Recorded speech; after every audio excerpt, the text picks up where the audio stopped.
Mallory's Infants is a two-form entry school in northwest London.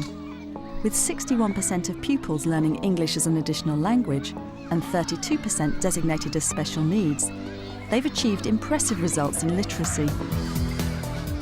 Their Key Stage 1 teacher assessment shows 88% of pupils reading at level 2 and above, rising to 96 for writing and 97 for speaking and listening. Welcome, Kung Shi. Zhao Shang Hao. In this programme, we'll see how teachers use a creative cross-curricular approach to Key Stage 1 literacy, developing pupils' listening and speaking skills and their phonic knowledge to produce high-quality writing and reading. Jimp is ch-ch. Chimp, hit.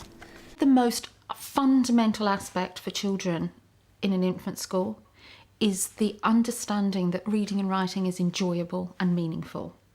And if you haven't got that established, then you're fighting a losing battle with children.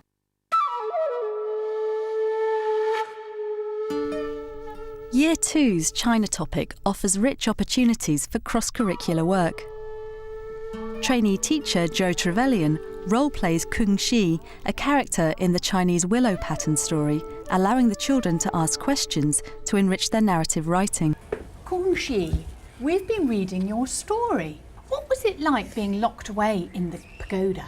I had lovely clothes to wear and delicious food to eat, but I was so lonely. Does anybody want to ask Kung Shi any questions about her father? What did he look like? He was a very tall, thin man, and he liked to have beautiful clothes covered in gold. Hot seating works particularly well in literacy because you have a story. They had had the willow pattern story read to them the day before we did the hot seating, so they've got the story in their mind, and it can bring a story alive. How can you be immortal when if you die then you come back to life again? I'm not immortal anymore, I'm an immortal. I live forever. The gods have given me special powers, and that allows me one visit to Earth as a human every 100 years. So we need to start by writing the name of the character here and drawing a picture of what we think that character looked like. And I'd like you to write 2 or 3 sentences about that character. Do you want to put it? No. Okay. Many children need a visual stimulus in order to do a piece of work. The physical process, which is the kinesthetic process of actually drawing, and then also having the visual image at the end of it, is 2 further ways of reinforcing what they've got in their mind that they can bring out and put into writing on a piece of paper. Kung Shi, how old is the weeping tree now? 1,000 years. Thank you. And there were a number of children today who wouldn't normally ask questions, who are children for whom English is a second language or who are usually quite shy, and yet all of them did in fact ask a question. Some of them not in the group, some of them came up individually, but they all asked a question. So you allow them the opportunity to find the information they need in the way that suits them. Let's have somebody who'd like to read their own story. Theo, would you like to come and read your story? One sunny day, Kung Shi and Shang were flying over the sunny horizon. After that, they swept down to the ground and looked for some nice juicy worms. Kung Shi and Shang saw the bad fox. The fox was hungry. He loved doves on toast. And their little 18-month chick was saying, "Mama, Dada." It was so cute, and soon later they were adults, and Kung Shi and Shang were grandma and grandpa. I get to be a grandma and grandpa as well. What a wonderful story. I think now we should say goodbye, Kung Shi. Kung Shi. Why are we at school today? What would go at the end of that? Angel just gave you a clue. She said, why? She picked out... Deputy Head Sally Quartson embeds earlier phonic learning with Croker the puppet. Croker helps us to make sure we say the words properly, and we say them so that we can also help ourselves to spell them properly. Hoa. No! No, it's not Hoa. It's how. Because the O makes the A. Oh, hang on one second. Let's just listen to Angel because that's really interesting. These guys say it's who and you say it's how. What do you say it's how for? Because the O and the W do what? The M and W make ow. Oh, like ow, I hurt myself. Yes. Wicker. No! What did he do wrong then? Wicker. Missed the He missed the ch on the end. Mohammed, you are such a hero. He forgot, my dear, that the CH says ch. It's very easy to work it out because you can just do what? Because there's two blends and Caitlin made those blends perfectly. We will continue to develop more synthetic phonic use within the school. Children do need that specific knowledge of how sounds work and how they're used. So while the phonics will be dealt with regularly, daily, for the 10 or 15 minutes that it will need to be allotted, it will also be picked up on and referred to throughout their work in both reading and writing in the rest of the literacy focused development areas.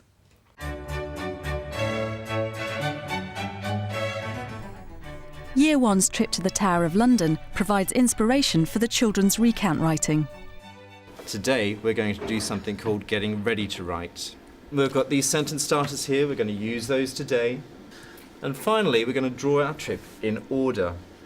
Talk to your partner about those pictures and about our trip yesterday, really quickly. Getting ready to write is really important, particularly for this age group.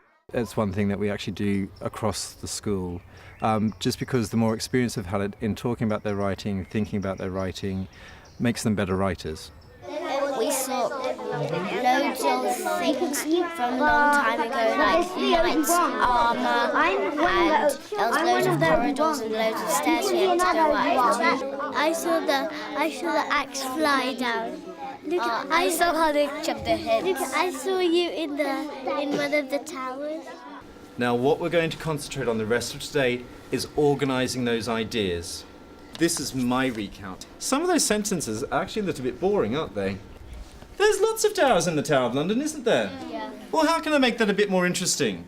We went to the White Tower. We went to the White Tower. Who can tell me another tower we went to? August. Bloody Tower. We went to the Bloody Tower. Oh. Next we went to the Bloody Tower. So you have to use your reading skills. Oh, I got a blend there. C and R together. It's going to make a That's what I never saw it. Crown. Okay. Oh, another blend. B and L together. What would that make? Wow. Bloody Tower. Bloody Tower. Well done. Ledor, what's your sentence going to be about? We went to the White Tower. It's nice to have different sentence starters. Can you think of a different sentence starter to use? Which one? Then. What word? Then. Fantastic. Click on it. Then we saw... Right, let's click onto our page. Then we saw... Bit busy for the moment. Can you go? What do we need for the end of the sentence? Full stop. Full stop. Then we saw White Tower. Does that make sense? We're missing a word. Okay, now let's read the sentence. Then we saw the White Tower. Does that make sense now? Yeah, full Fantastic. In the lesson we spent a lot of time on the carpet, doing lots of talk first, and then getting them to go off by themselves to plan their story. So they've talked about it, they're drawing about it, and then moving on to doing the narrative, because once they've sort of got those ideas and skills in place, it actually makes it much easier for them to write a fictional piece of writing about a castle.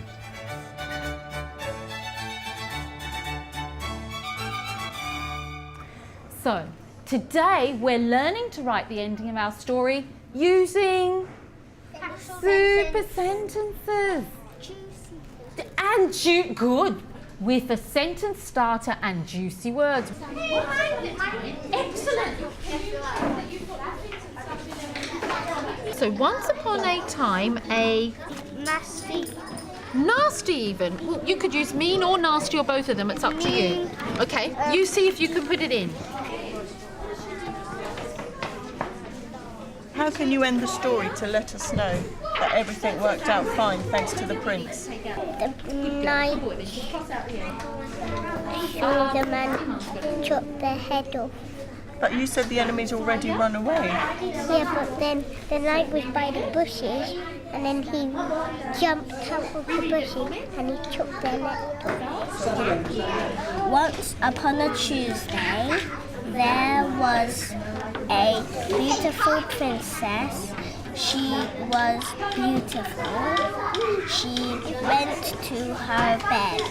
In the end, the nasty goblin and the brave princess went over the hill and into the castle, the end. This year in Year 1, we've seen a massive amount of progress with children's development with their use and application of spelling strategies and word level strategies in not just their reading but in their writing as well. Year 6 pupils from neighbouring Mallory's Junior make their weekly visit to read with their partners in Year 1.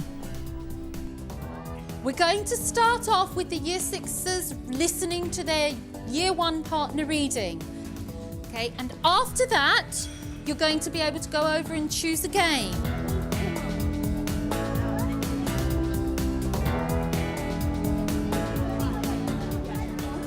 Katie and Dad went to the wild.